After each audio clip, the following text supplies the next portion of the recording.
ಸದ್ಯ ರಾಜ್ಯದಲ್ಲಿ ಸಂಘ ವರ್ಸಸ್ ಸರ್ಕಾರ ಅನ್ನುವಂತಹ ಪರಿಸ್ಥಿತಿ ನಿರ್ಮಾಣವಾಗಿದೆ. ಒಂದು ಕಡೆ ಸರ್ಕಾರಿ ಜಾಗದಲ್ಲಿ ಯಾವುದೇ ಕಾರ್ಯಕ್ರಮ ಮಾಡೋದಕ್ಕೆ ಪರ್ಮಿಷನ್ ಬೇಕು, ಮತ್ತೊಂದು ಕಡೆ ಈ ಸರ್ಕಾರಿ ಸಿಬ್ಬಂದಿಗಳು ಅಥವಾ ಅಧಿಕಾರಿಗಳು ಇದರಲ್ಲಿ ಭಾಗಿಯಾದರೆ ಅಮಾನತು ಮಾಡೋದಾಗಿಯೂ ಕೂಡ ಸರ್ಕಾರ ಹೇಳಿತ್ತು. ಪಿಡಿಒ ಒಬ್ಬರನ್ನ ಅಮಾನತು ಕೂಡ ಮಾಡಿತ್ತು.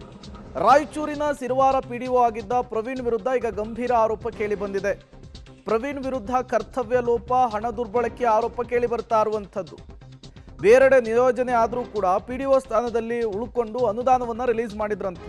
ಶಾಸಕ ಮಾನಪ್ಪ ಆಪ್ತ ಸಹಾಯಕನ ವಿರುದ್ಧ ಈಗ ಈ ರೀತಿ ಆರೋಪ ಕೇಳಿ ಬರ್ತಾ ಇದೆ. RSS ಪರೇಡ್ನಲ್ಲಿ ಭಾಗಿಯಾಗಿದ್ರು ಅನ್ನುವಂತಹ ಕಾರಣಕ್ಕೆ ಇದೇ ಪಿಡಿಒನನ್ನ ಅಮಾನತು ಮಾಡುವಂತಹ ಕೆಲಸ ಆಗಿತ್ತು. ಇದೇ ವಿಚಾರ ಜೋರು ರಾಜಕೀಯ ಜಟಾಪಟಿಗೂ ಕೂಡ ವೇದಿಕೆಯನ್ನು ಕಲ್ಪಿಸಿಕೊಟ್ಟಿತ್ತು.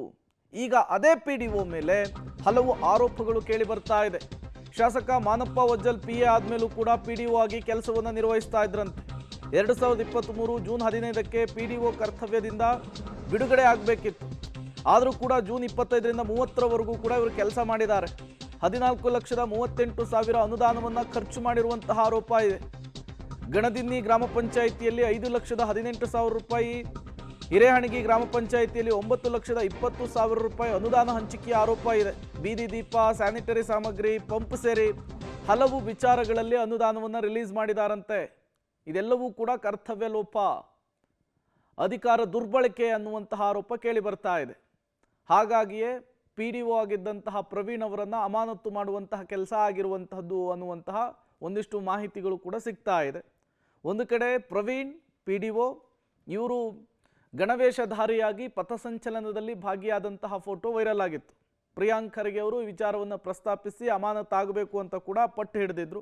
ಅವರನ್ನು ಅಮಾನತು ಮಾಡುವಂತಹ ಕೆಲಸ ಆಗಿತ್ತು. ಈಗ ಇದೇ ಪ್ರವೀಣ್ ಮೇಲೆ ಹಲವು ಗಂಭೀರ ಆರೋಪಗಳು ಕೂಡ ಕೇಳಿ ಬರ್ತಾ ಇದ್ದಾವೆ. ಅದಕ್ಕೆ ಸಂಬಂಧಪಟ್ಟಂತಹ ದಾಖಲೆಗಳನ್ನು ಕೂಡ ಈಗ ರಿಲೀಸ್ ಮಾಡುವಂತಹ ಕೆಲಸ ಆಗಿರುವಂಥದ್ದು. ರಾಯಚೂರಿನ ಸಿರವಾರದ ಪಿಡಿಒ ಆಗಿ ಪ್ರವೀಣ್ ಕೆಲಸವನ್ನು ನಿರ್ವಹಿಸಿರ್ತಾರೆ.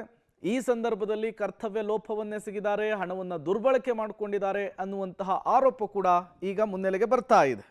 ಶಾಸಕ ಮಾನಪ್ಪ ವಜ್ಜಲ್ ಅವರ ಆಪ್ತ ಸಹಾಯಕರಾಗಿ ಈ ಕೆಲಸವನ್ನು ನಿರ್ವಹಿಸ್ತಾ ಇದ್ದಾರೆ.